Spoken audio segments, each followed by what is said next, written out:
ఒక తల్లి లేని అమ్మాయి, తండ్రి చనిపోయాడు, తల్లి చనిపోయాది. తండ్రి టీబీ వ్యాధితో బాధపడుతూ ఉన్నాడు, దగ్గుతూ బాధపడుతున్నాడు. వాళ్ళ అమ్మాయి ఏదో చదువుకుంటూ ఉంది. ఆయన ఎప్పుడు అనేవాడు, నా బిడ్డ పరిస్థితి ఏమవుతుందో, ఈ టీబీ జబ్బుతో నేను చచ్చిపోతాను సార్, నా బిడ్డ పరిస్థితి ఏమవుతుందోనని.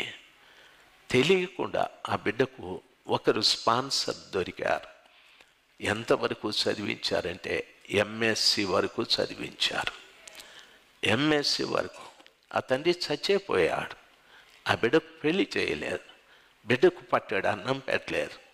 అయితే ప్రతి ఆదివారం మందిరానికి వచ్చేవాడు, దేవుని మీద ఆధారపడేవాడు, ఏడ్చేవాడు. దయచేసి గమనించాలి, దేవుడు ఎప్పుడు కూడా మనల్ని అన్యాయస్తుల్ని చేయడు. దేవుడు మనల్ని సంతోషపెట్టే దేవుడు. మన కళ్ళలో కన్నీళ్ళు చూడడం ఆయనకి ఇష్టం లేదు. అయితే నా కళ్ళలో కన్నీళ్ళు కారటానికి గల కారణం, నేనే దేవుణ్ణి విడిచిపెట్టేశాను. నా జీవితంలో గొప్ప కార్యాలు జరగకపోవటానికి కారణం, నేనే దేవునికి దూరం అయిపోయాను. ఏ విధంగా? నేను తప్పు చేయలేదు, వ్యభిచారం చేయలేదు, త్రాగలేదు.